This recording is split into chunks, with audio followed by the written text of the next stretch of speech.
Ang istoryang inyong mapakikinggan ay naglalaman ng mga salita at eksena na hindi dapat marinig ng mga bata. Ang gabay ng mas nakatatanda ay kailangan. Pagod siya. Pero bakit hindi na lang niya ako kausapin? Inaalala ka niya siguro. Iniisip niya yung nararamdaman mo. Pagod ka rin. Hindi lang utak mo, pati katawan mo. Saka ayaw niya siguro maging pabigat sa'yo. Mga lalaki kasi, ayaw talaga nilang magsabi ng nararamdaman nila eh. Mahal ka niya, pero baka pagod na rin siya emotionally. Parang kailangan din nila ng pahinga. Minsan kasi, ito base lang naman to sa napansin ko. Kapag babae ka tapos nagkaroon ka na ng anak, maraming magbabago sa'yo. Sa career mo, sa pangarap mo, sa katawan mo, sa sarili mo, sa pananaw mo sa buhay.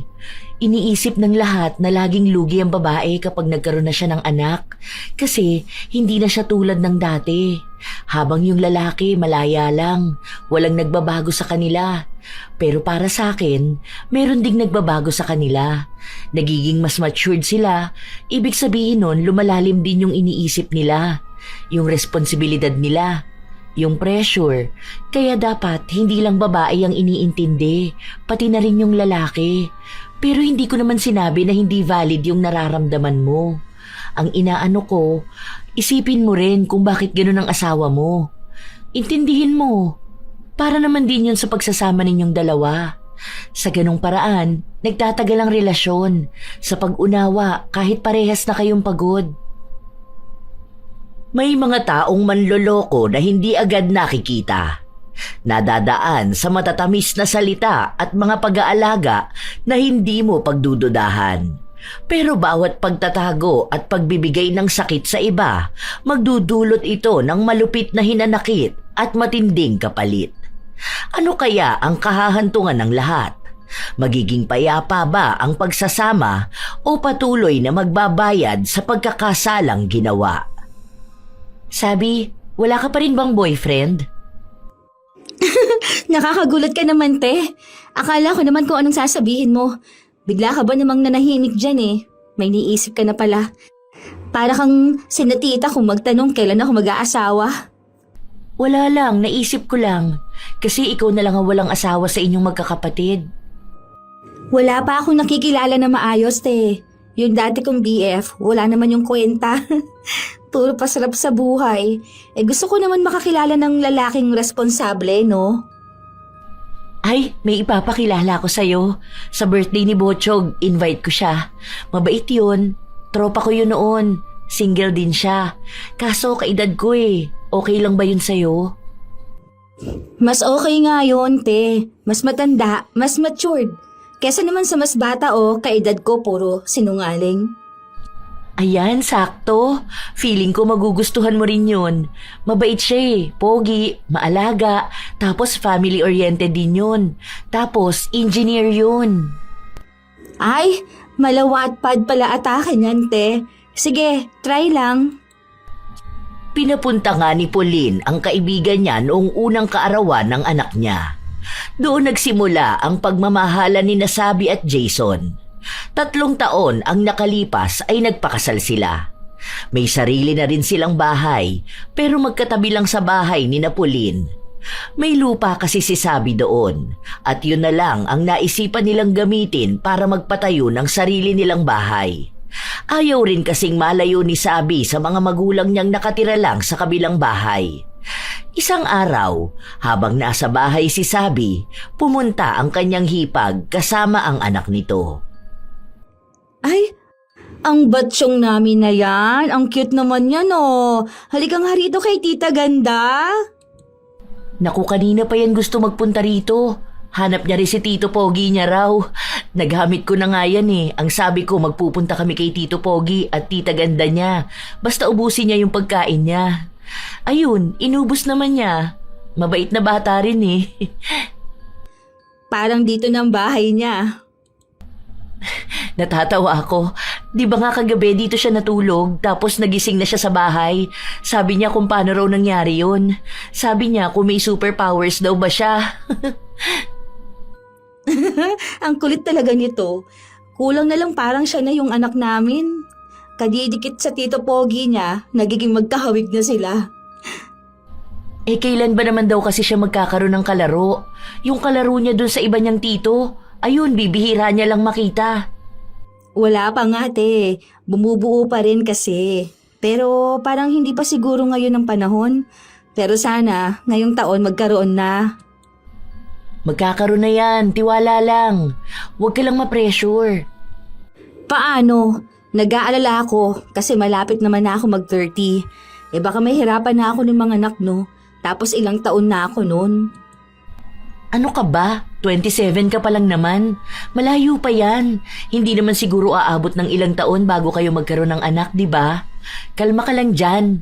Ako nga 29 nung nagkaroon ng anak. Pwede pa yan. Sana nga talaga. Nasaan pala si Jason? Parang hindi ko siya nakikita simula kahapon. Nasa Batangas ngayon. May inaayos silang project. Siguro mga 3 days siya doon. Ah, so mag-isa ka lang pala talaga rito. Oo, te. Parehas din kasi kaming busy. Minsan siya yung wala. Minsan naman ako. Tulad next week, nasa Vietnam naman ako. Kailangan kasi sa work ko. Kaya naman pala hindi kayo gaanong nakakabuo eh. Paano? Lagi naman kayong busy. Paano kaya kung mag-leave muna kayo sa mga work nyo? Tapos mag-honeymoon ulit kayo.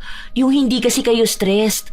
Tapos magpatingin ka sa OB mo para alam mo paano kayo makakabuo. Yan na nga yung sabi ko sa kanya, te. Sabi niya next month na raw pagbalik ko rin. Unahin nyo na muna yan. Naku, baka maging busy kayo lalo. Baka hindi kayo makabuo. Kaya nga noon ng kuya mo, sabi ko sa kanya kahit nga half month muna siyang mag-leave. Tapos alaga talaga ako ng OB ko. Maselan din kasi ang naging pagbubuntis ko. Isipin mo yun, 29 na kasi ako noon tapos mababa ang matres ko. Buti na lang nakabuo kami ng isa. Ewan ko kung masusundan pa ulit.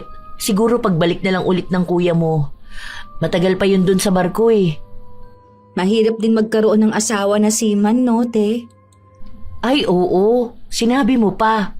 Lalo na sa mga naririnig kong kapag dadaong ang barko nila, iba rin ang dadaungan nila. Sabi ko talaga sa kuya mo, wag siyang magkakamali namang babae. Naku, yari talaga siya sa akin. Hindi lang naman sa'yo, te. Yari pa yan kay Papa. Tagain talaga yan. Pero biro lang yon, kasi alam ko naman na matino ang kuya mo. Hindi yun magloloko. Alam mo, sabi nila, kapag nagbuntis na raw ang babae, o kaya nagkaroon na sila ng anak ng asawa niya, nag-iiba na yung lalaki. Kasi, alam mo yun, minsan wala ng yung ganun. Ewan ko, depende na lang din siguro. Kasi si kuya mo hindi naman nagbago eh. Ay, nagbago siya pero mas naging maalaga siya sa amin ng anak niya. May mga nababasa kasi ako, madalas na nawawalan ng gana yung asawa nila kapag nabuntis na yung babae. Hindi yan. Sa iba lang yun. Hindi naman lahat ng lalaki ganun. Sa kahalata naman kay Jason na hindi siya ganung klase ng lalaki. Mabait naman yun, di ba? Di ba? Ikaw ang asawa. Ikaw ang laging kasama sa bahay. Alam mo na yan kung anong ugali niya. Sa ngayon okay talaga kami kasi nga wala pa kaming anak. Mas titibay ang relasyon nyo niyan kapag may anak na kayo. Magtiwala ka lang. May kung ano-anong naiisip si Sabi, pero hindi na lang niya pinapansin ang mga yon. Iniisip niya na baka masyado na lang din siyang nagpapadala sa mga napapanood o nababasa niya. Hindi naman ganon ang asawa niya at mas kilala niya ito. Ilang buwan pa ang lumipas, nagpasya silang dalawa na lumabas ng bansa para dun sila bumuo ng magiging anak nila. Mahal, wala mo ng work ngayon ha. Baka mamaya tawagan ka na naman ng boss mo. Tapos sige ka na naman sa mga request niya. Itabi na lang muna natin ang mga cellphone natin. May tinatanong kasi sa akin. Hayaan mo na sila, kaya na nila yan. Kapag sila naman ang nagli-leave, hindi mo naman sila ginugulo, di ba? Para sa atin tong dalawa. Sabi ng OB mo, walang stress. Dapat kalmado tayong dalawa. Kasi kung uunahin talaga natin ang trabaho natin, hindi tayo makakabuo. Mahal, ano sa tingin mong mangyayari sa atin kapag nagkaroon na tayo ng anak? E di magiging mas masaya ang bahay natin. Ganun sa tuwing nasa bahay si Butchoy eh. Di ba ang saya ng bahay kapag may bata? Gusto mo na rin ba talagang magkaroon ng anak? Oo naman. Nung una pa lang na makita kita, pinangarap ko na magkaroon ng anak sa'yo. Grabe, ang OA mo naman. Unang kita talaga. Oo nga. Kinukwento ka pa lang sa akin ni Pauline. Gusto na kita. Grabe naman, ni hindi mo pa nga ako nakikita. Nakita na kita, no? Nung hindi pa mag-asawa si Kuya mo at si Pauline.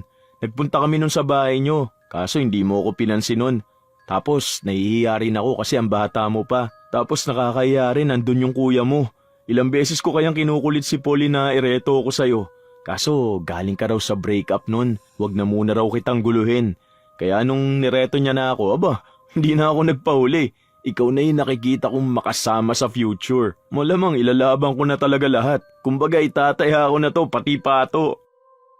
So, anong nagustuhan mo sa akin? Lahat. Maganda lahat sa'yo. Minahal kita sa kung ano o sino ka. Hindi ko maipaliwanag eh. Basta alam ko lang sa sarili ko na mahal kita. Ang sabi kasi nila, kapag daw nagtagal na ang mag-asawa o kaya may anak na sila, nagbabago na ang pakikitungo ng isang lalaki. Yung iba nagiging better, yung iba naman nawawala na ng gana sa asawa nila. Doon na raw nagsisimula na magloko ang isang lalaki. Ginaya mo naman ako sa mga kumag na yun. Bakit naman ako maglolo ko sa babaeng mahal ko, sa asawa ko o sa anak ko? Baliw na ako nun. Magpapasaksak na lang ako kung maglolo ko pa ako. Hindi mo ba alam na kayamanan sa aming mga seryosong lalaki kapag masaya at healthy ang pamilya namin? Salamat, mahal. Hindi ko maipapangako na magiging perpekto kung ama at asawa. Pero sisikapin kong maging mabuti. Naniniwala naman ako sa'yo. Naging masaya ang bawat gabi nila. Parehas nilang pinagsasaluhan ang kanilang pagmamahalan. Hanggang sa lumipas ang mga araw at linggo, dumating ang magandang balita na matagal na nilang inaasam. Buntis nga ako, mahal. Grabe, ito na yun. Iba pala sa pakiramdam. Grabe, thank you, Lord. Magkakaroon na tayo ng anak. Salamat naman. Sobrang saya ko ngayon. Parang nagiging motivation ko to para mas lalong pag-igihan ang ginagawa kong trabaho. Ngayon na magkakaroon na tayo ng anak, gusto kong mas lalong ibigay ang magandang buhay sa inyo. Wag na muna natin itong ipapaalam sa kanila, ha? Tayo na lang muna. Saka na natin ito sabihin kapag mag-gender reveal na tayo. Grabe, sobrang saya ko. Baka ikaw pa makapagsabi sa kanila. Kilala kita, mahal. Nahihirapan ka magtago sa kanila lalo na kapag masaya ka. Hindi ko muna talaga sasabihin ito kahit na kanino. Promise talaga. Sinikap talaga ni Sabi na wala siyang ibang pagsasabihan na buntis siya. Masaya siya. Minsan nga ay muntikan pa siyang madulas habang kausap ang kanyang hipag.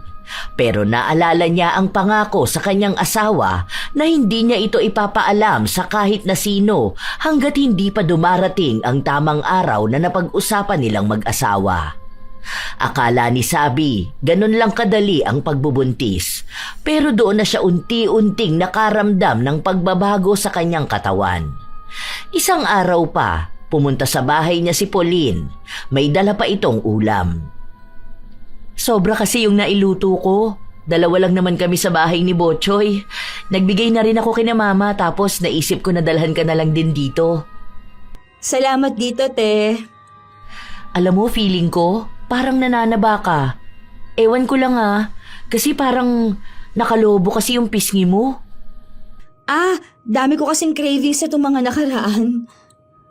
Buntis ka, no? Hindi mo lang sinasabi sa amin? Ha? Bakit? Halata ba? Sabi ko na pansin ko yan nung nakaraan pa. Tapos parang lagi kang inaantok.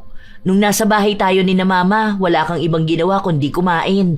Tapos maya-maya aawayin mo na asawa mo. Alam ko na yan. Huwag mo na lang munang sasabihin kina mama, ha? Kasi ang balak sana namin sa gender reveal na. Mukhang halata naman pala masyado. Feeling ko alam na rin yan ni na mama. Hindi lang nila sinasabi kasi nga hinihintay nila yung moment nyo. Ay, ganun ba talaga siya kahalata? Hindi ko na ata maitago. Okay lang yan, ano ka ba? Kayo naman yan eh. Kung gusto nyong i-announce na agad, edi okay lang. Kung sa gender reveal pa, okay lang din naman. Hindi rin naman natin to ipagkakalat. Ang hirap pala talaga maging buntis, ano? Hindi lang yan. May mga emotional changes din sa'yo niyan. Magbabago yung katawan mo, pati yung mood mo. Kaya dapat talaga handa ang asawa mo sa ganyan. Noong nakaraan nga ang arte ko. Ewan ko kung dala ba to ng pagbubuntis ko. Paano? Bigla na lang akong umiyak nung hindi niya ako nabilhan ng itlog na pula. Kaya ayun, madaling araw naghahagilap pa siya. Pumunta pa siya kina mama niya para lang manghingi ng itlog na pula. Nung ibinigay na niya sa akin, hindi ko naman nakinain. Hawak ko lang yun hanggang sa makatulog ako. Ang weird nga. Okay lang yan. Normal lang yan. May ganun ka rin bang moment? Oo naman. Dati nga nag-aaway kami ng kuya mo kasi pinapahanap ko siya ng bilo-bilo 2:00 ng madaling araw. Galit na galit ako sa kanya nun kasi wala raw siyang mahanap. Tapos nagluto na lang siya. Ang ending, sinuka ko rin naman nung kinain ko. Ang weird pala ng mga buntis, ano? Kakaiba? Hindi mo mapigilan. Parang kapag naiisip mo, parang nag-iinarte lang pero kapag ayan na mismo, hindi mo talaga maano eh. Basta ang gulo-gulo. Minsan pa bigla na lang akong umiiyak. Eh paano pala yan?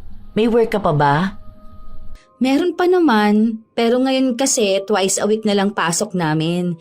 Hinihintay kong mag-work from home ako, pero baka ipa-request ko na lang din yun. Ngayon pa lang yan kasi sa mga susunod niyan, mas malala pa. Naku po, dapat pala talagang hindi mananawa si Jason na intindihin ako. Nakakaloka. Okay lang yan, sanay naman yan. Alam na niya yung gagawin sa ganyan. Sanay? Bakit naman siya masasanay? First baby namin to. I mean, sanay na yan kasi may mga ate siya, di ba?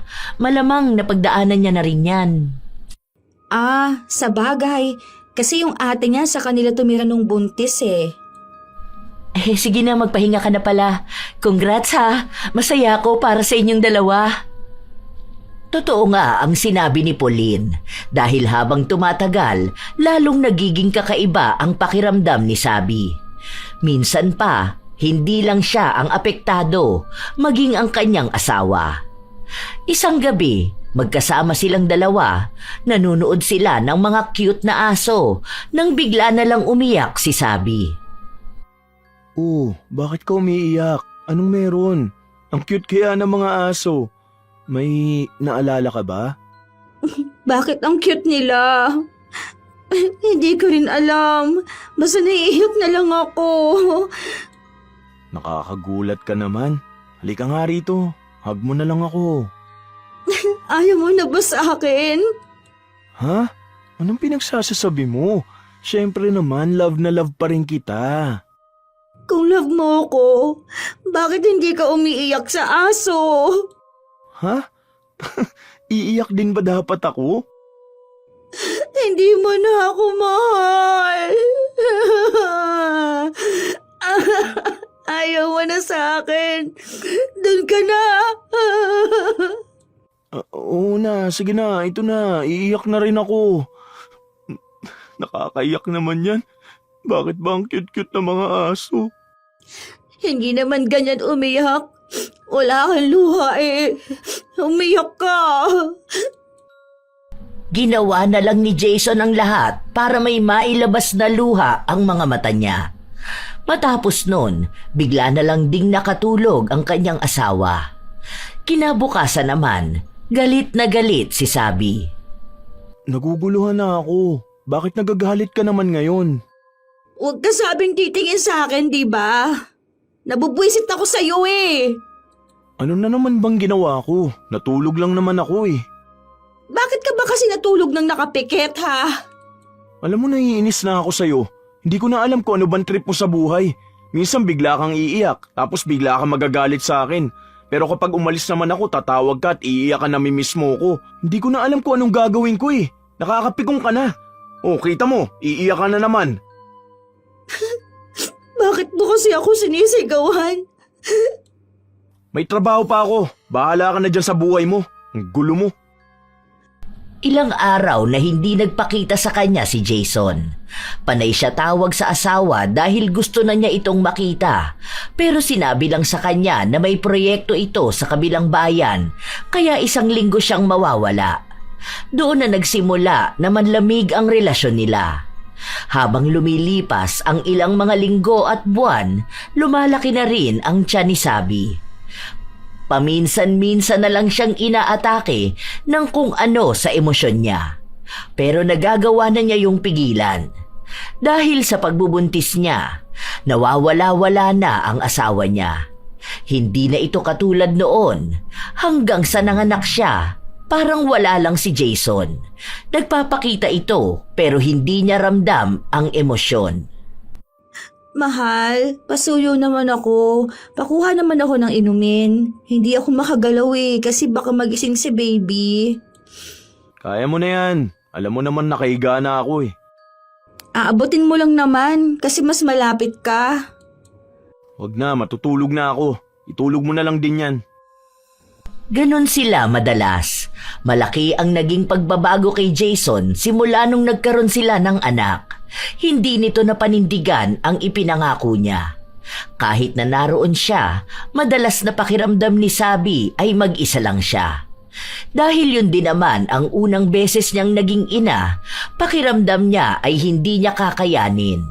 Hindi na niya alam kung paano pa siya magpapatuloy sa buhay niya. May kasama na ring awa sa kanilang anak. Isang araw, bumisita si Pauline sa kanyang hipag. Nagdala pa ito ng pagkain niya.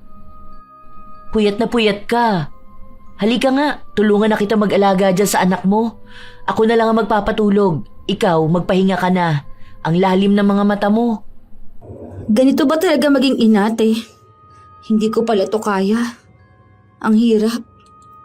Mahirap lang yan ngayon kasi maliit pa ang anak nyo. Nag-a-adjust din ang katawan at emosyon mo. Mahirap pero masaya maging ina. Hayaan mo, tutulungan ka naman namin. Mag-chat ka naman kasi sa amin kung kailangan mo ng tulong. Andyan lang sina mama oh. Galing nga dito si mama. Kaso nahihiya naman ako sa kanila. May asawa na ako tapos sa kanila pa rin ba ako aasa? Maiintindihan ka naman nila, ano ka ba? Alam ni mama yan kung gaano kahirap maging first time mom. Naranasan na rin niya yun. Ang hirap, te. Huwag mo nilang to sasabihin sa iba ha. Kasi feeling ko iba na sa akin si Jason. Anong iba? Bakit? Nagtatalo ba kayo palagi? Kasi alam mo yung parang andyan siya pero wala siya. Yung magkatabi kaming natutulog pero wala siyang pakialam sa akin. Tapos kapag umiiyak ako, ni hindi man lang niya ako pinapatahan. Feeling ko talaga hindi na niya ako mahal eh. Ito na siguro yung sinasabi nilang malaking pagbabago sa isang lalaki at sa isang babae kapag nagkaroon na ng anak. Kasi hindi lang sa asawa pati sa sarili nagkakaproblema. Baka hindi na niya ako mahal dahil nga sa may anak na kami. O dahil ba sa katawan ko, sa itsura ko, o dahil hindi ko na naibibigay yung kailangan niya. Ay, ewan ko te, ang gulo, ang hirap. Baka naman kasi pagod din siya. Alam mo, dapat iintindihin din natin ang mga asawa natin. Malamang nape-pressure din siya bilang lalaki. Malamang siya ang bubuhay ng pamilya niyo Sa kanya manggagaling yung kung anong mangyayari sa future niyo. Hindi na lang kasi ikaw yung iintindihin niya May bata na. May pangangailangan na kayong dalawa. Kaya nape-pressure siya sa kung anong gagawin niya. Lalaki sila pero tao rin naman sila. Valid naman din siguro yung nararamdaman nilang pagod, di ba? Pagod siya. Pero bakit hindi lang niya ako kausapin? Inaalala ka rin niya siguro. Iniisip niya yung nararamdaman mo. Pagod ka rin. Hindi lang utak mo, pati katawan mo. Saka ayaw niya siguro maging pabigat sa'yo. Mga lalaki kasi ayaw talaga nilang magsabi ng nararamdaman nila Mahal ka niya, pero baka pagod na rin siya emotionally. Parang kailangan din nila ng pahinga. Minsan kasi, ito base lang naman to sa napansin ko. Kapag babae ka tapos nagkaroon ka ng anak, maraming magbabago sa'yo. Sa career mo, sa pangarap mo, sa katawan mo, sa sarili mo, sa pananaw mo sa buhay. Iniisip ng lahat na laging lugi ang babae kapag nagkaroon na siya ng anak. Kasi hindi na siya tulad dati. Habang yung lalaki, malaya lang. Walang nagbabago sa kanila. Pero para sa akin, meron ding nagbabago sa kanila. Nagiging mas matured sila. Ibig sabihin nun, lumalalim din yung iniisip nila. Yung responsibilidad nila, yung pressure. Kaya dapat hindi lang babae ang iniintindi, pati na rin yung lalaki. Pero hindi ko naman sinabi na hindi valid yung nararamdaman mo. Ang inaano ko, isipin mo rin kung bakit ganun ang asawa mo. Intindihin mo. Para naman din yun sa pagsasama ninyong dalawa. Sa ganung paraan, nagtatagal ang relasyon. Sa pag-unawa, kahit parehas na kayong pagod. Buti na lang talaga Teng nandito ka. Hindi ko talaga alam kung kanino ko to sasabihin. Okay lang yan. Makakapag-adjust ka rin. Ang losyang ko nakita mo, yung buhok ko hindi ko na masuklay. Lagi akong puyat, kaya ang itim na lang ilalim ng mata ko. Naiinggit naman ako sa'yo. Sobrang fresh mo talaga, tapos laging ang ganda mo. Malaki na kasi ang anak ko kaya nakakapag-ayos na ako. Kapag lumaki naman na rin yung anak mo, babalik ka na rin sa dati mong ganda, no? Huwag ka lang pakastress masyado.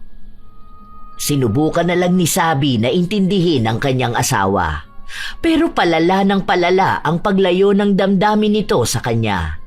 Kung noong wala pa silang anak ay maalaga ito sa kanya, ngayon kahit pagkain ay hindi na siya inaalok. Kapag nanghihingi siya ng pabor, palagi na lang may dahilan. Mas gusto pa nga ni Jason na nasa trabaho siya kaysa nasa bahay nila. Si Sabi na ang gumagawa ng paraan para lang manumbalik ang relasyon nila, pero walang nangyayari. Hanggang sa isang araw, bigla na lang siyang kinutuban. Kauuwi lang din no ni Jason galing sa isang linggo niyang trabaho sa malayo. Bakit ngayon ka lang? Di ba dapat kagabi ka pa nakauwi? Nag-hotel ako. Hindi ko na kaya mag-drive pa uwi. Hindi mo na kaya? Baka may iba kang kinita. Bahala ka dyan. Huwag mo akong kausapin kung puro ka na lang ganyan. Paniwalaan mo na lang kung anong gusto mong paniwalaan. So, paniniwalaan ko na lang na may babae ka? Oo, di ba yun din naman ang gusto mo? Bakit ba ganyan ka makitungo sa akin? Alam mo naman kasi napagod ako, tapos sisimula mo ako ng ganito. Mabuti sana kung inayos mo man lang yung pagtatanong sa akin, pero pinagdudahan mo na agad ako. Anong gusto mong mangyari niyan? Nagtanong ako, pero iba yung tono ng pananalita mo. Akin ang cellphone mo. Bakit ba? Ano bang problema mo? Bakit mo ako pinagtataasan ng boses? Dahil nakakapikong ka na. Utang na loob pagod ako sa trabaho ko, kaya wag mo naman na akong paghinalaan. Nagtatrabaho ko para sa pamilya natin tapos ganito ka sa akin? Nakakasawa ka na? Nakakasawa na ako? Anong gusto mo? Maghiwalay na tayo? O sige, kung yan naman pala ang gusto mo Sige, lumayas ka rito. Lumayas ka sa pamamahay ko. Talagang lalayas ako. Nakakasawa yung pag-uugali mo. Buwisit! Walang pagdadalawang isip na umalis si Jason. Sobrang sakit noon para kay Sabi, pero hinayaan na muna niya ang asawa. Akala niya ay babalik din si Jason ng gabing yun, pero hindi. Kahit na tumawag sa kanya ay wala. Talagang hindi nagparamdam sa kahit na anong paraan. Walang ibang ginawa si Sabi kundi ang umiyak. Ang sakit ng dibdib niya. Hindi niya alam kung siya ba ang may mali na pinalayas niya ang asawa. Hanggang sa halos 2 linggo nang hindi nagpaparamdam sa kanya si Jason. Isang araw, humingi siya ng tulong sa ina na hanapan siya ng yaya ng anak niya. Babalik na kasi siya sa trabaho. Gusto niyang magpatuloy na lang sa buhay. Iniisip niyang baka nga hindi na sila magkakabalikang mag-asawa. May mga payo siyang nakuha sa kanyang mga magulang na makakatulong sa relasyon nila. Pero hindi na siya umaasa pang magiging maayos silang mag-asawa. Bilang ina, iintindihin na lang ni Sabi ang kanyang anak. Pwede naman na rin siyang makabalik sa trabaho kahit na 5 buwan pa lang ang nakalilipas simula nung nanganak siya. Pinayagan naman siya sa trabaho, lalo pa 3 araw lang naman sa 1 linggo ang pasok niya. Hindi kasi siya naaprubahan na magtrabaho sa bahay dahil nakuha na ng kasama niya ang posisyon para doon. 1 linggo na simula nung bumalik siya sa trabaho, saka lang ulit nagpakita sa kanya ang asawa. Anong ginagawa mo rito sa bahay? Sorry na. Ayusin na natin tong relasyon natin. Ilang buwan kang walang paramdam, tapos uuwi ka at sasabihin mong sorry? Sorry lang? Ano bang gusto mo? Bibilan na lang kita ng pagkain. Yung paborito mong pagkain. Nagpapatawa ka ba? Tingin mo ba hindi ko yan kayang bilhin? Lahat ng kailangan ko at kailangan ng anak ko, mabibili ko. Intindihin mo naman ako. Napagod ako. Na-pressure ako. Yun ang paraan mo para magpahinga. Yung takbuhan ng responsibilidad mo. Ikaw lang yung pagod. Sino ba yung walang tulog palagi? Sino ba sa atin yung hirap na hirap ang katawan? Pero nakita mo ba ako nagreklamo? Bigla na lang ba akong nawala? Tapos babalik ako dahil nakapagpahinga na ako sa malayo? Bigla kang nawala. Ni hindi ko nga alam kung buhay ka pa. Kung sinong kasama mo. Kung may bago ka na bang pamilya. Intindihin mo naman sana ako. Pangako, babawi ako sa inyo ng anak natin. Wala akong pakialam sa'yo. Noong mga sumunod na araw, umuuwi na si Jason sa bahay nila. Nagyayaya ito sa asawa pero hindi pinagbibigyan ni Sabi. Hindi na rin naman niya alam kung mahal niya pa ba ang asawa, pero parang nagsasama na lang sila sa iisang bahay dahil lang sa kasal sila at may anak sila. Pero hindi na nag-aaksaya ng oras si Jason na suyuin siya. Wala na siyang maramdaman kundi panlalamig na lang. Hanggang sa isang gabi, umuwi si Jason na maraming marka sa kanyang leeg. Ang saya siguro ninyo ng babae mo. Masyado nang gigil sa'yo oh. Ang dami niya no? Anong madami? Yang chikinini sa leeg mo. Chikinini?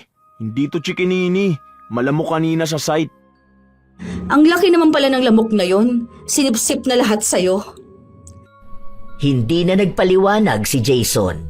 Hindi na rin naman naghahanap si Sabi. Gusto na talaga niyang makipaghiwalay pero sinabi ni Jason na kahit saan siya lumipat ay susundan pa rin siya. Isang araw, nagpunta si Sabi sa bahay ng kanyang hipag kung saan naabutan niya itong katatapos lang maligo at nakatapis lang. Oh, napasyal ka rito. May kukunin kasi ako te. Yung yung hiniram mong blender.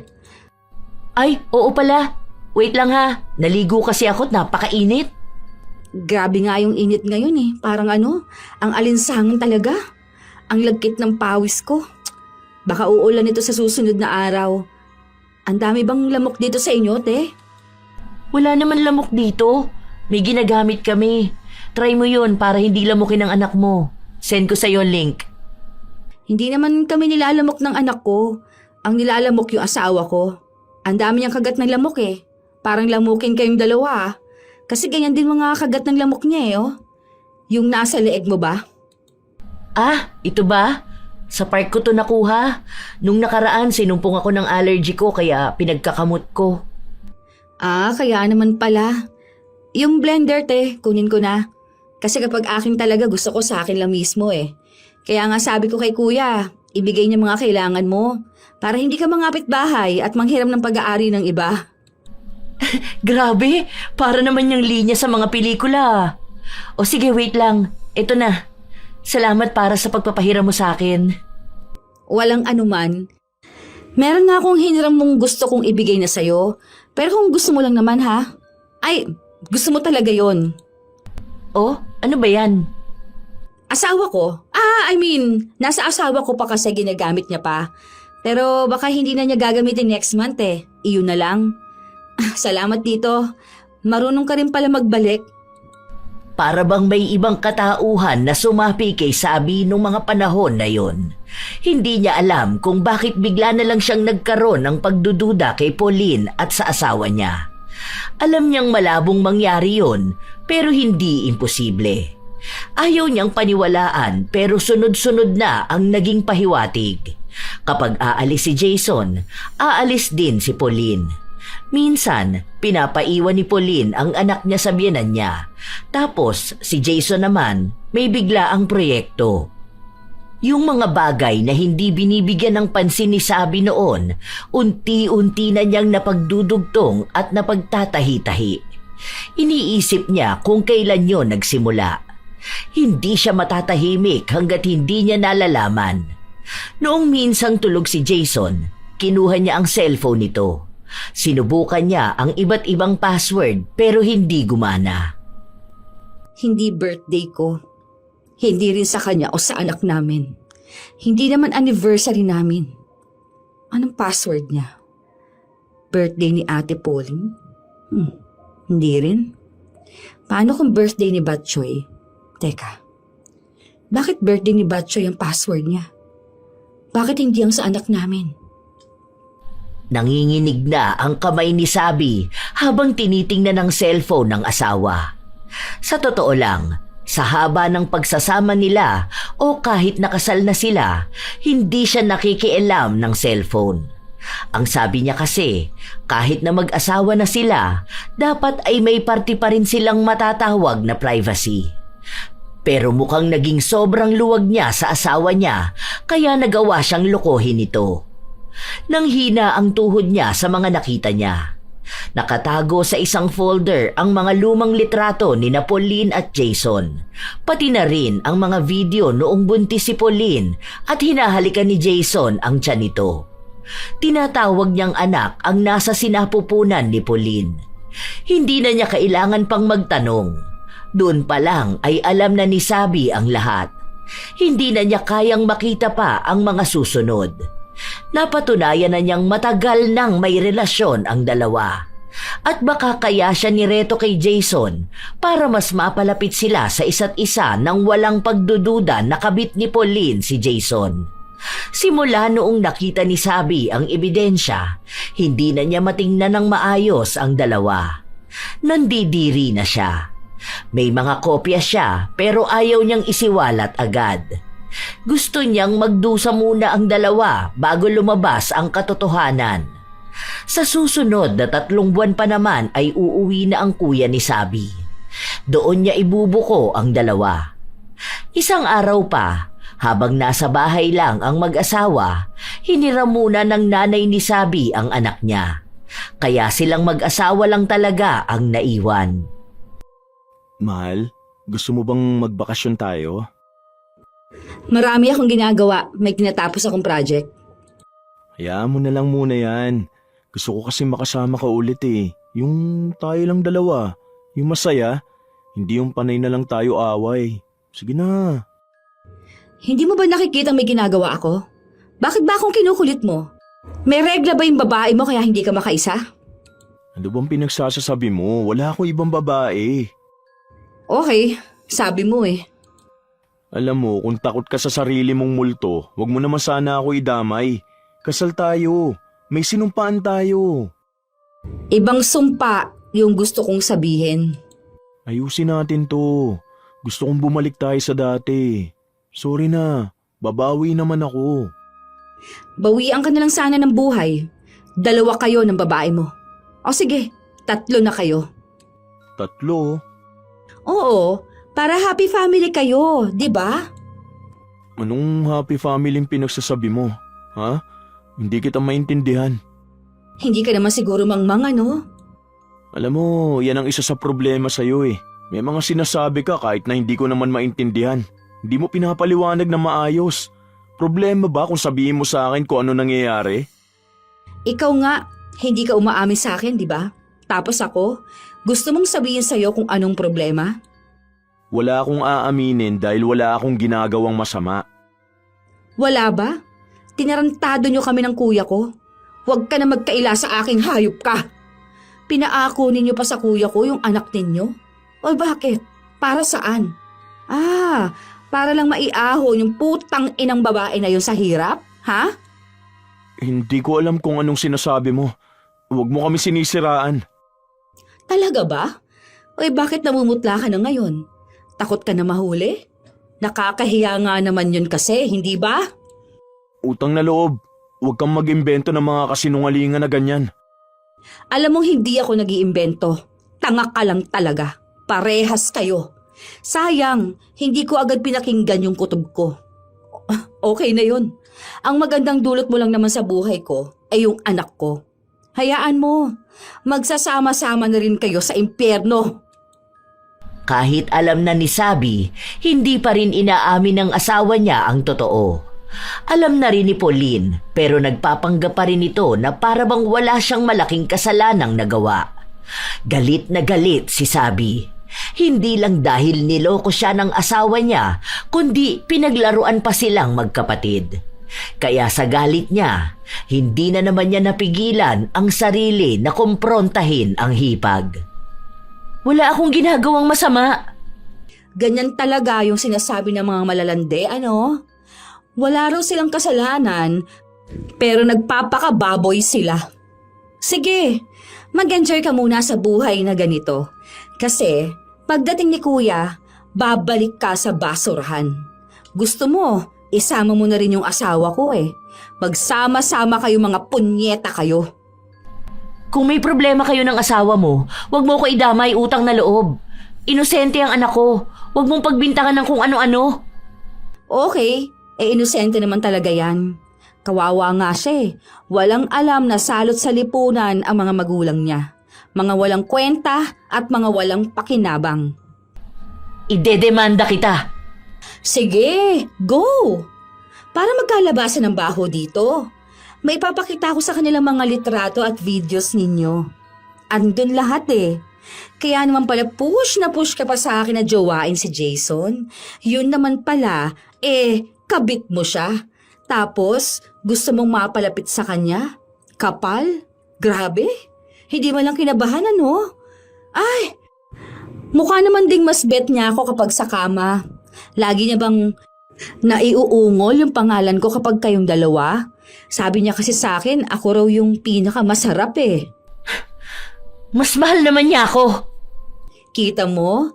Aamin ka rin naman pala. Huwag ka mag-alala. Hindi kita sasabunutan o sasampalin. Ayoko ngang nadidikit yung kamay ko sa mga baboy ninyong katawan. Ew! At least, ngayon alam ko na. May record din ako ng pag-amin mo. Ready na natin to ha, sa pagdating ni Kuya. Akala mo ba natatakot ako? Kahit maghiwalay kami ng kuya mo, wala akong pakialam. Matagal na rin naman ako nagtitiis sa kanya, no? Si Jason naman talaga dapat ang mahal ko. Makulit lang siya. Ang tanga mo rin naman kasi. Dalawa kayo ng kuya mo, ang tanga. Isipin mo yun, nagpadala ka sa paglalandi ni Jason. Hindi ko naman tinanggi na naging tanga ako sa part na yon. Pero at least, di ba, hindi naman ako katulad mong maruming babae. Hindi pa nga sure si Jason kung siya lang ang kabit mo. Naalala ko nga nun, nakikipag-meet ka sa matanda. Baka totoo yung balita na 500 pesos lang makakasex ka na. Yuck! 500 pesos lang talaga? As in? Pambili ko lang nga ng kape yun. Kadiri ka. Tinatarantado mo ba ako? Hindi ako nakikipag-sex kung kani-kanino. Diyan ako hindi naniniwala. Baka nga kahit yung ketongin dyan sa kanto nakipag-sex ka na Paano? Kating-kati ka palagi. Hindi ako ganong klase ng babae. Weh, hindi halata ha? Kaya palang baho mo. Siguro ang baho na rin yung baba mo. Hindi na yan nahuhugasan kasi bira na agad kung kani-kanino. Yak! Yee! Sa'yo na si Jason ha? Para kayong dalawa magkahawaan. Bagay naman kayo. Paniniwalaan ko bang hindi ka ganong klase ng babae? Kabit ka nga ng asawa ko. Ew! Yeah! Kawawa naman si Batchoy. Ang bait na bata pa naman. Tapos paglaki niya, malalaman niya gaano kalandi yung mga magulang niya. Hay! Buti na lang yung anak ko maayos. Kahit wala siyang tatay, okay lang. At least, hindi ko pinaako sa iba. Kung ako si Batchoy, paglaki ko, susumpa ko talaga kayo. Hay! Bakit ba ako nag-aaksaya ng laway dito? Makaalis na nga. Sa mga araw na lumipas, nagiging matapang si Pauline. Minsan, siya na ang sumusugod kay Sabi, lalo na kapag nagsasalita ito ng kung ano-anong masasakit. Hindi na rin gaanong umuuwi si Jason sa bahay nila. Andoon siya sa kabilang bahay na pinatayo rin nilang mag-asawa. Ilang araw pa ang lumipas, umusbong ang usapin tungkol kina Pauline at Jason. May nakakita raw sa kanila na lumabas ng hotel. Noong una, si Sabi ang pinagbibintangan nilang nagpakalat ng balita. Balak pa nilang magkaso pero hindi nila tinuloy dahil takot sila sa mga hawak na ebidensya ni Sabi. Sumunod namang naging tsismis sa lugar nila na hindi raw anak ni Jason ang anak ni Sabi. May lalaki raw ito at pinapaako lang sa kanya. Doon na nanggigil lang sobra si Sabi. Sagad na siya. Umabot na siya sa sukdulan na naisipan na niyang ipakulam ang dalawa. Sige na, ituloy mo na yan. Gusto ko yung sobrang paghihirap nila. Yung malala, yung maging sila, magmamakaawa na lang na patayin sila. Walang kapatawaran. Wala akong pakialam kahit pabalikan ako ng karma. Basta ang gusto ko, mahirapan sila. Galit na lang ang namumutawi sa dibdib ni Sabi. Wala na ang dating babae na mabilis magpatawad. Gusto na niyang makita na nagdurusa ang mga taong nanloko sa kanya at sa kuya niya. Igaganti niya rin ang anak niya. Mabilis namang umepekto ang kulam dahil buong buo sa kalooban at puso ni Sabi ang ritual na pinagawa niya. Sinabi niya na kahit pa magkita-kita sila sa impyerno, wala siyang pakialam. Nung nagkasakit si Jason, umuwi ito sa kanya para magpaalaga. Ang anak nila, pinaalagaan na muna ni Sabi sa kanyang mga magulang. Sobrang sakit. Ayoko na. Hindi ko na alam kung ano masakit sa akin. Parang bawat parte na lang ng katawan ko. Anong gusto mong gawin ko? Hindi mo man lang ba ako aasikasuhin? Wow, talaga ba? Damahin mo yung sakit na yan, hoy. Nung ako nga nanganak, pinabayaan mo ko eh. Nagpapakasaya ka doon sa babae mo. Tapos ngayon gusto mo na naghihirap ka? Ako naman na mag-aalaga sa'yo. Utot mo. Wala kang puso. Pare-pareho lang tayong tatlo na walang puso. Walang kaluluwa. Mga maiitim ang budhi. Ano bang akala mo sa akin? Martir? Huy, hindi na yun uso ngayon. Pinabalik lang kita dito dahil gusto kong makita kung paano ka nagdurusa. Hindi na para alagaan ka. Kung kailan pang nagiging okay na ako, kung kailan lumalaki na ang anak ko, magpapaka-stress ako sa'yo. Hindi ako butihing misis sa manlulokong asawa. Deserve nyo yan. Napasigaw na lang si Jason dahil sa sakit na nararamdaman niya. Hindi mawari. Kahit saan ay may masakit sa kanya. Nagpunta na nga sila ng ospital pero hindi naman siya nagamot. Sinadya talaga ni Sabi na dalhin silang dalawa sa ospital para maturukan sila ng gamot. Kapag ganun pa naman, hindi na sila gagaling. Hindi na mababawi ang kulam. Hindi na rin magagawa ng paraan ang albularyo. Hanggang sa dumating na rin ang kuya ni Pauline. Hindi pa nagbabahagi ng balita si Sabi, pinalayas na agad ang kanyang hipag. May kumakalat palang maseselang litrato ni Pauline.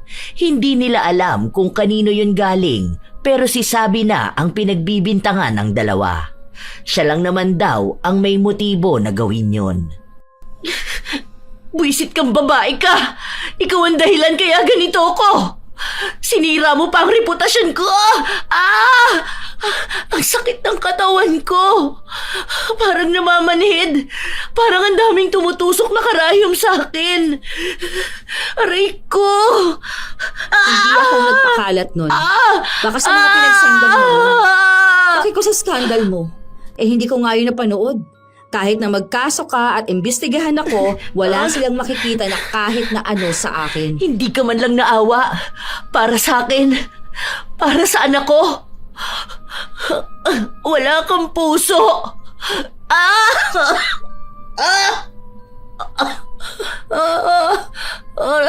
Sobrang sakit. Ayoko na. Parehas kayo sa ni Jason, ha? Iisa lang ata utak ninyo. Parehas na bulok. Ay, ang saya naman makita na hirap kayo. What if magkasama na lang kayo sa iisang bahay, ano? Tapos ganito na lang. Magsama na lang kayo na para mag-asawa. May isa pa kaming bahay doon. Doon na lang kayo. Di ba? Parehas kayong gumawa sa sakit. Ay, buti na lang hindi pa alam ni Kuya na hindi niya anak si Botchoy. Ano kaya ang mangyayari sa bata, no? Ay, teka lang. Mabait naman si Botchoy. Pwede naman niya ipaampon niya yon. May kamag-anak kami sa malayo na walang anak eh. Ganun na lang. Tutal, hindi mo rin naman maaalagaan yung bata. Animal ka! Huwag ang anak! Huwag ang anak ko! Uy, hindi ko pinakikialaman ng anak mo. Dinadala ko nga siya sa maayos eh. Mabait yung kamag-anak namin ngayon kasi malamang kapag nalaman ni Kuya na hindi niya anak yung tinuring niyang anak, naku magagalit yun. Saan dadalhin si Botchoy? Sa ampunan? O, paano kung hindi maayos yung aampun sa kanya? Tulad nung mga napapanood ko? O kaya, ano ba? Ibabalik sa inyong dalawa ni Jason? Ay, shoota. Paano niyo naman maalagaan yung bata? Kung sarili nga ninyo, hindi niyo maalagaan. May mga sakit kayo, oh. May malasakit ako sa bata. Sa inyo lang talaga wala. Patuloy na inaasar ni Sabi ang hipag. Naaawa naman talaga siya sa bata pero hindi niya rin naman yon aalagaan at lalo naman ang kuya niya. Walang matirhan si Pauline dahil wala naman siyang mga magulang. Hindi niya alam kung sino ang tumulong dito pero ramdam niyang ang asawa niya. Kahit kasi may sakit ito ay may komunikasyon pa rin silang dalawa. Mapera si Jason kaya wala lang sa kanya kung gagastos siya para kay Pauline.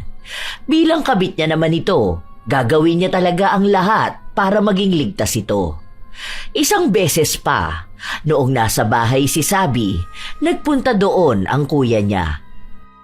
Oh, Kuya, pupunta pa lang naman sana ako sa bahay niyo. Kaso naunahan mo ko.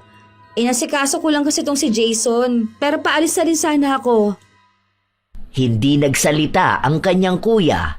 Agad na sinuntok nito si Jason. Walang ginawa si Sabi dahil wala naman siyang pakialam kung nasasaktan ang asawa niya. Sa totoo lang, masaya pa nga siya. Ginulpi talaga si Jason. Ang daming dugo ng mukha niya. May mga pasa din siya. Tumigil lang ang kuya ni Sabi noong si Jason na mismo ang nagmamakaawa. Hindi rin ito nagsalita at agad na ring umalis. Bakit hindi mo walang pinigilan ng kuya mo? Ginulpi na niya ako. Idedemanda ko siya. Nagpapatawa ka ba? Paano mo naman yun idedemanda? Ikaw pa nga ang may atraso sa kanya. Kala mo naman may makikinig sa'yo? Pwede ako maging testigo na hindi kasalanan ni Kuya kung bakit ka nabugbog. Handa ka talaga magsinungaling para lang parasahan ako? Hindi pa ba sapat tong sakit na nararamdaman ko, ha? Hindi pa yan sapat. Hindi pa ako nasisiyahan eh. Gusto ko yun talagang naghihirap ka na. Kung sa tingin mo hindi ako masaya na nakikita kang ganito, tingin mo ba patitirahin pa kita sa bahay ko? Bahay ko rin naman to. Ang sakit na naman ng katawan ko. Hindi mo man lang ba ako gagamutin? Ginamot naman ni Sabi ang sugat ng asawa. Pero halata naman na wala siyang pakialam dahil basta na lang niya binuhusan ng alkohol ang mga sugat ni Jason. Hindi ba pwedeng dandahanin mo naman? Ang sabi mo gamutin ko lang, hindi ba? Wag mong diinan. Ang sabi ko sa'yo gamutin mo. Pero hindi naman yung... Taga-aray ko. Mas lalong diniinan ni Sabi ang pagpunas ng bulak sa sugat ni Jason. Ilang araw pa ang lumipas, iniinda ni Jason ang mga sugat niya kasabay na rin ang pag-inda niya ng sakit na di niya mawari. Isang araw pa, nagpunta si Sabi sa bahay ng kanyang kuya. Nakita niyang naroon si Pauline, pero mukhang hindi na maayos ang samahan nilang dalawa. Nung kinausap ni Sabi ang kanyang kuya, sinabi nito na kinuha niya si Pauline dahil nalaman niyang balak nitong sumama kay Jason. Pinapahiwalay na rin siya sa kanyang asawa na naging kabit ni Pauline. Huwag ka mag-alala, kuya. Hindi ko naman na mahal ang mokong na yun eh. Hayaan mo, kuya. May ginawa naman ako sa kanila. Itong ganti ko para to sa atin. Dahil kahit na anong mangyari, apektado tayong dalawa. Kaya galit ako sa kanila. Hindi ako papayag na matatahimik lang sila at magiging masaya. Ipinaliwanag ni Sabi ang ginawa niyang pagpapakulam sa dalawa. Alam na raw niyang niloloko lang sila ng mga asawa nila, kaya siya na lang ang gumanti. Huwag na lang daw itong ipaalam sa iba. Kaya lang siya nakikisama kay Jason dahil gusto niyang makita kung paano ito magdurusa. Kaya daw damahin na lang din ng kanyang kuya ang sakit na nakikita niya galing kay Pauline. Noong araw din na yon, nakausap ni Sabi si Pauline, pero masama pa rin talaga ang ugali ng kanyang hipag. Alam mo, hindi ko rin alam kung ano mang nakita ni kuya sa'yo. Alam ko naman na mahal ka pa rin niya hanggang ngayon. Kaya siguro inaalagaan ka niya. Ako kasi, hindi ko naman na mahal ang asawa ko. Mahal ko yung idea na napaparusahan kayong dalawa. Sobrang satisfying, sa totoo lang. Tandaan mo, sa oras talaga na gumaling ako, gagantihan kita. Ikaw pa ngayon ang galit, ha? Ako na nga yung tinarantado ng ilang taon. Ang bait mo pa sa akin, tapos ikaw pa nagpapayo sa akin. Ang ending, ikaw naman pala yung kabit. Kung hindi ba naman makapalang putang inang mukha mong animal ka, hindi ba? Pasalamat ka. Ang sakit. Oo, namimilipit ka na naman Aray ko. yung sakit. Alam mo, ikaw na nga ang dapat na magpasalamat. Isipin mo yun, kahit na alam ko na kung anong ginawa ninyo, hindi ko pa rin kayo pinapatay. Hindi ko alam kung ano bang nakita ni Jason sa'yo. Wala ka namang binatbat sa akin. Noong una, napapatanong pa ako kung ano bang kulang sa akin. Kung may mali ba sa akin bilang babae. Pero napagtanto ko, hindi naman dapat ako yung nagtatanong ng ganyan. Tapos, naisip kong bigla na masyado nga pala akong mataas. Binabaan ko na nga lang ang standard ko nun kay Jason pero hindi pa rin niya naabot. Tapos pinagbigyan ko na lang. Tinirantado pa ako, no? Kaya hindi ako yung mali. Hindi ako yung kulang. Parehas lang talaga kayong malandi. Parehas kasi kayong talunan. Hindi kayo makapantay sa amin ng kuya ko Ganon siguro talaga mga niloloko. Hindi sila humahanap ng mas mataas sa asawa nila. Naghahanap sila ng pinakamababang babae na papatol sa kanila. Mas nauna naman ako sa kanya. Kabit lang ako sa papel, pero hindi ako kabit sa puso niya. Favorite mo sabihin niya ng mga kabit? Nakakatawa pala yung pakinggan sa personal, ano? Ay, hindi na ako mag-aaksaya ng panahon sa'yo, ha? Bahala ka na sa buhay mo.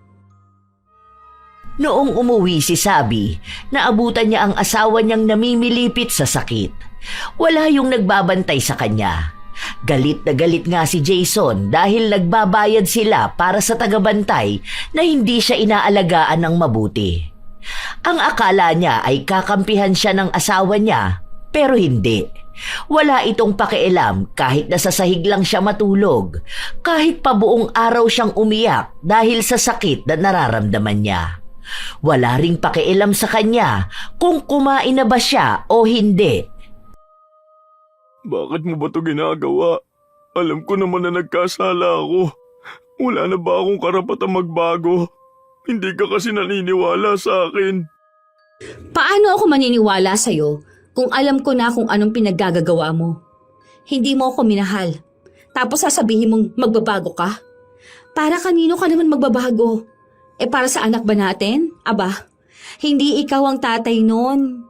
Binuo mo yun sa akin pero hindi kita ipapakilala sa anak ko na ikaw ang tatay niya. Ni hindi ka man lang nahiya sa Diyos. Humarap tayo sa Kanya para manumpa na magsasama tayo sa hirap at ginawa. Ako pa pala ngayon ang mahihiya ah. Sino bang humarap sa Diyos at nangakong mamahalin ng isang babaeng hindi naman niya mahal? Isa pa, hindi ka malang nahiya sa sarili mo? Sa'yo pa talaga galing yan? Sinuway mo nga ang isa sa 10 utos niya. Kilabutan ka naman, kabahan ka naman dyan. Hindi mo naman pala ako mahal. Bakit hindi mo pa ako iwan? Pinapalayas na talaga kita. Ikaw ang bumabalik dito sa bahay. Dahil bahay natin to. Kita mo na? Alangan naman akong umalis sa lupa ko. Lupa to na ibinigay ng mama ko.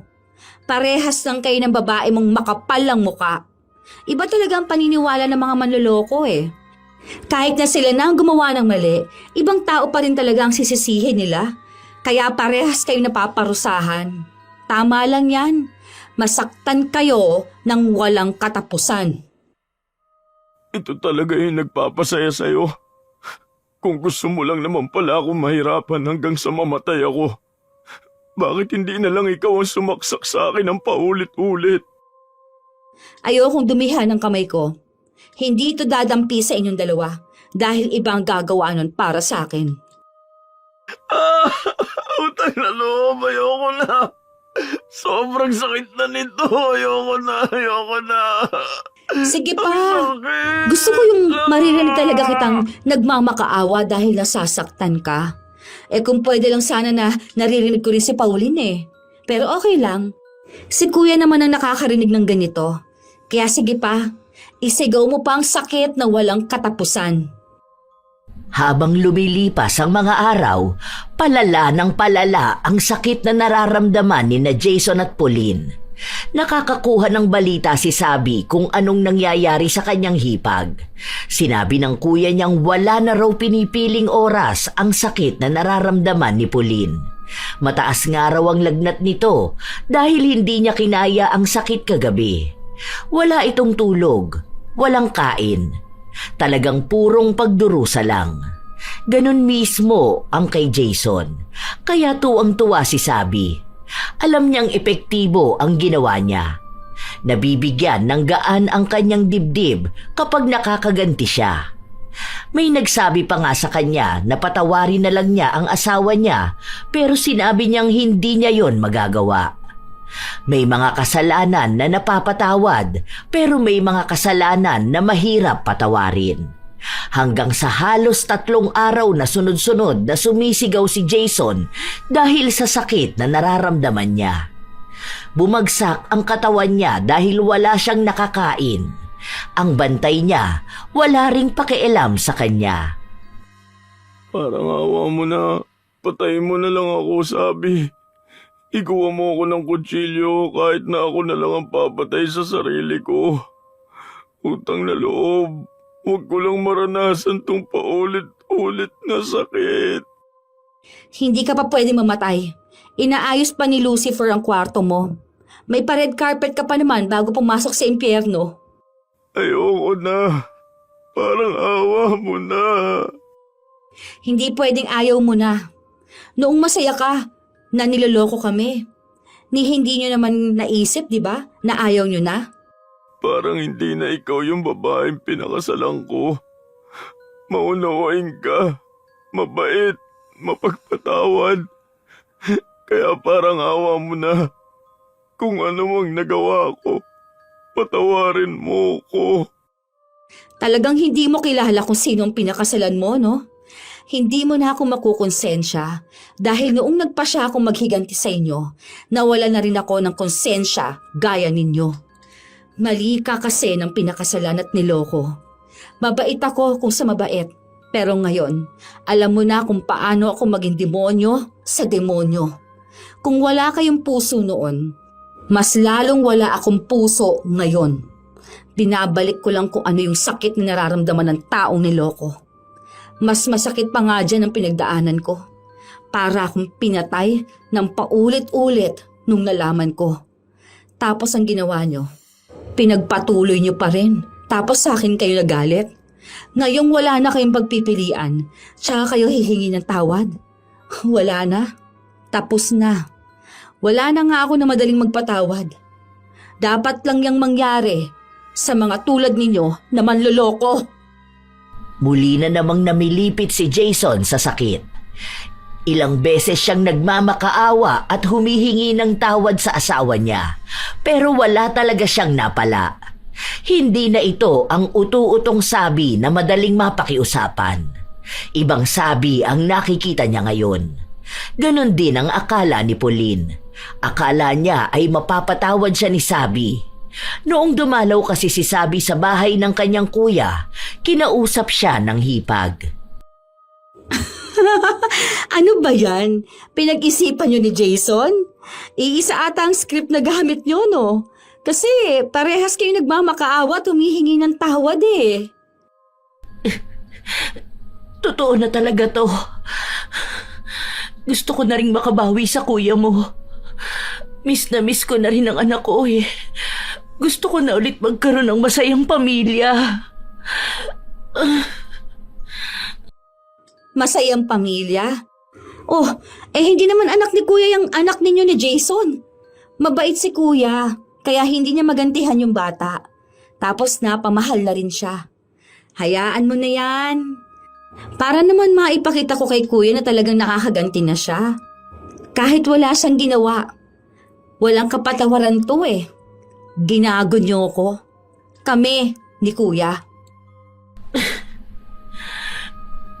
Maniwala ka man sa akin o hindi. Mahal ka ng asawa mo. Doon ako sa hindi ako naniniwala. Kaya wag mo na akong anuhin. Hindi mo na ako mauutot eh. Hindi ko na yan pakikinggan, no? Nireto mo sa akin yung kabit mo. Angas mo dun. Husay. O tapos kayo hihingi ka ng tawad. Kapag nakakita ka na lang ng kulay orange na uwak, magpapatawad talaga ako. Totoo ang sinasabi ko. Hindi lang masabi sa'yo ng asawa mo. Kaya makinig ka na lang. Magkapatawaran na tayo. Balik tayo sa kung ano tayo noon.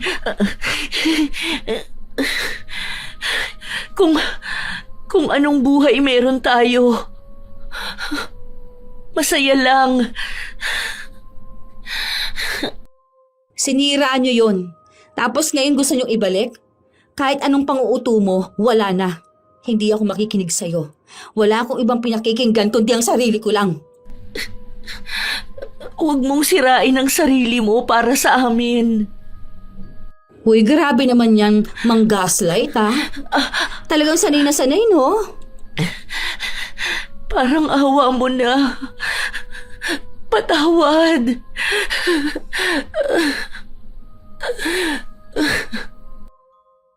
Kahit hirap na si Pauline, lumuhod siya sa harapan ni Sabi.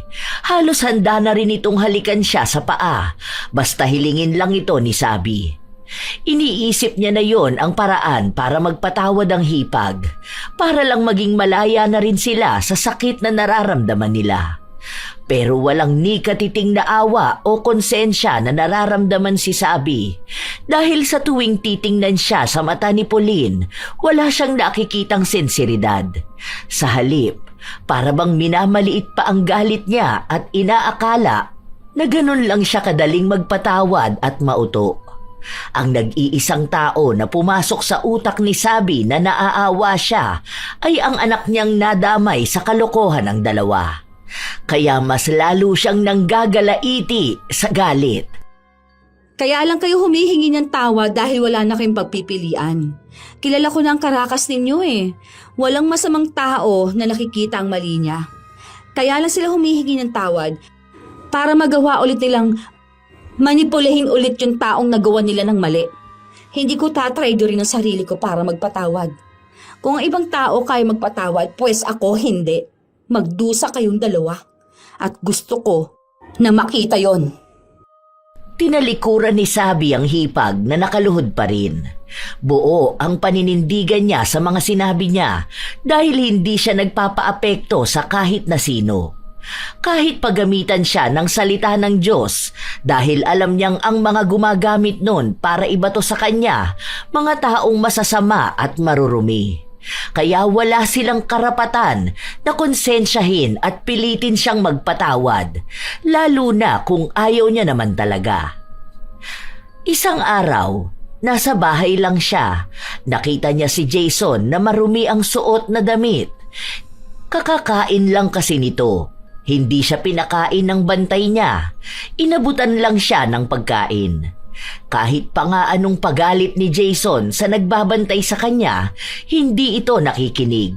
Dahil mismong si Sabi ang nag-uutos dito na hayaan lang at huwag asikasuhin kung hindi naman kailangan. Bakit ka nakatitig sa akin? Masaya ka ba na ganito ang itsura ko? Na ang pangit ko na ang payat ko.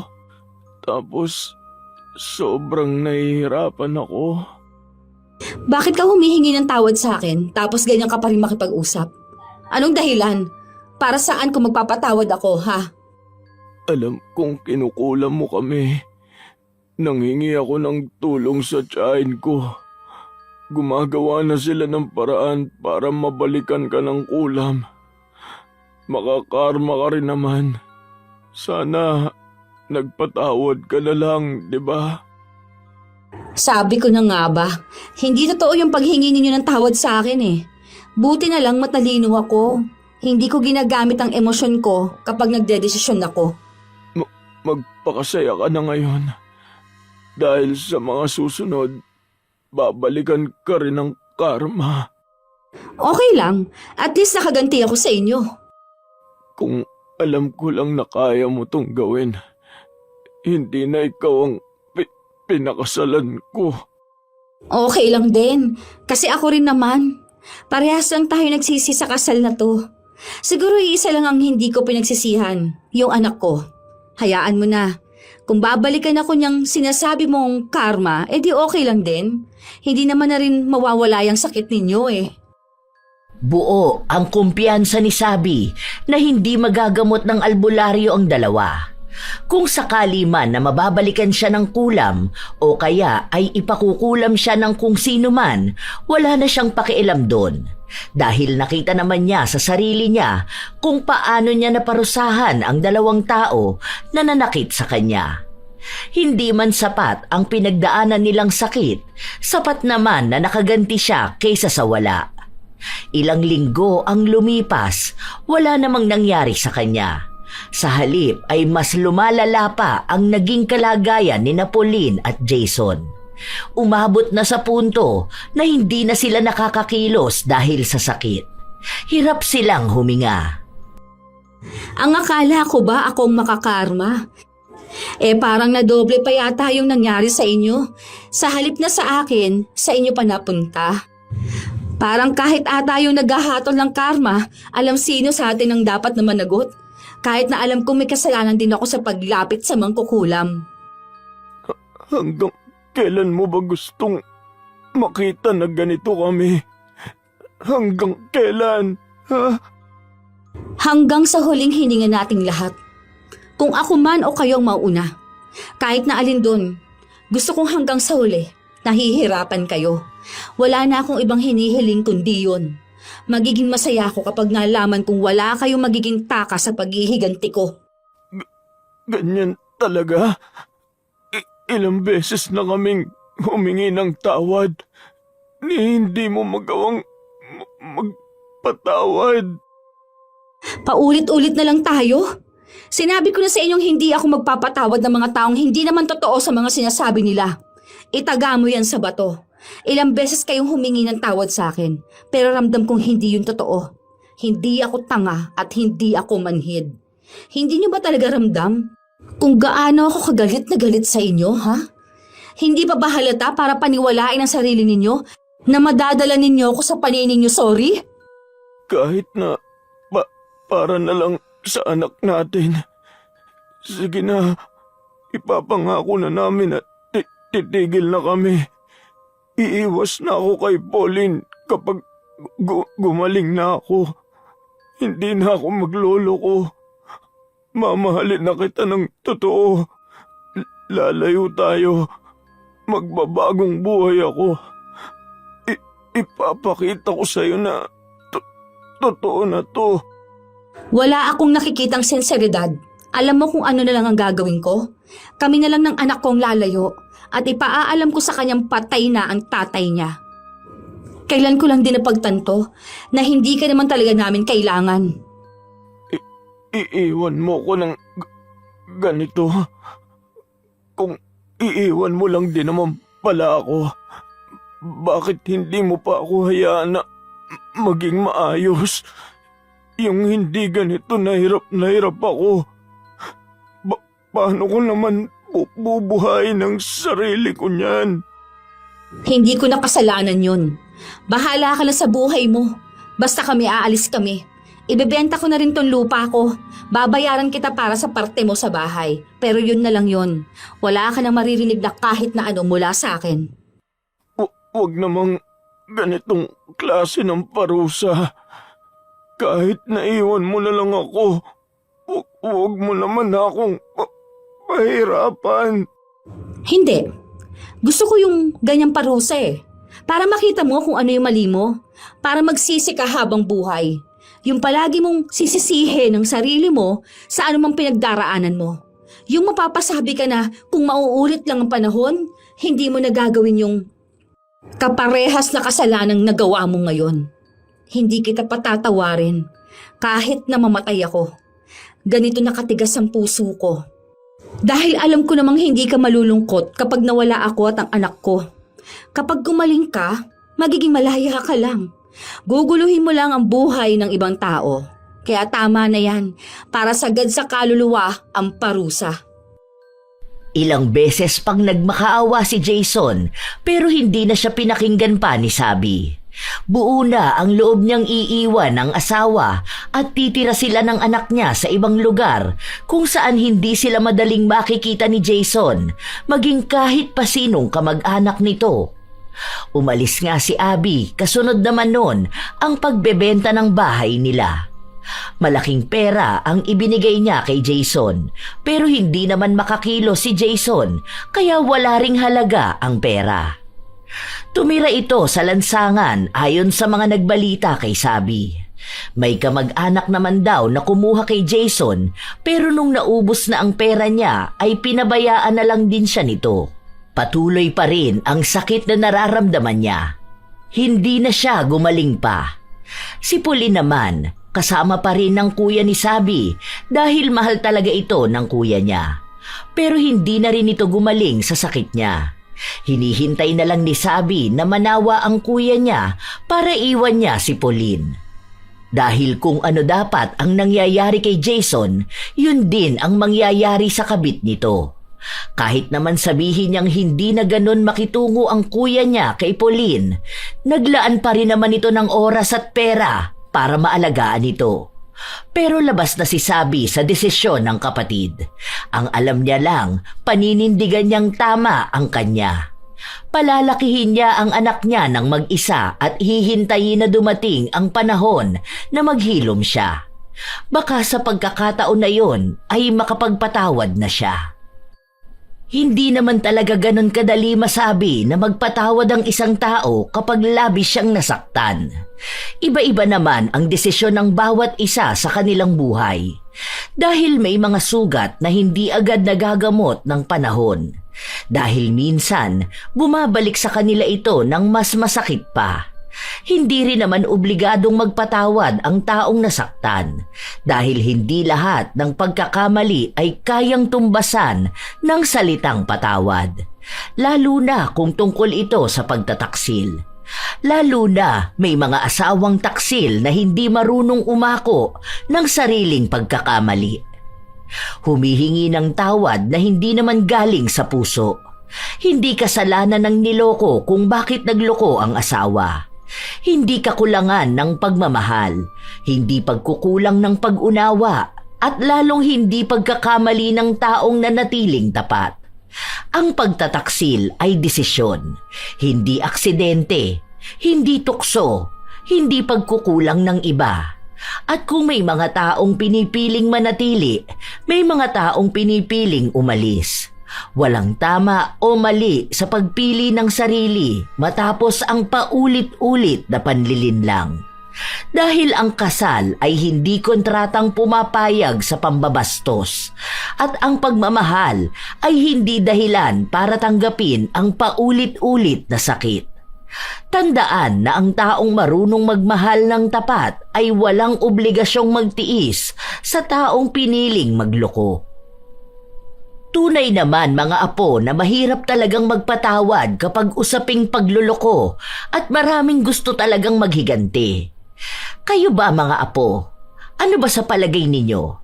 Tama ba ang naging desisyon ni Sabi na huwag magpatawad at gumanti sa mga taong nanakit sa kanya?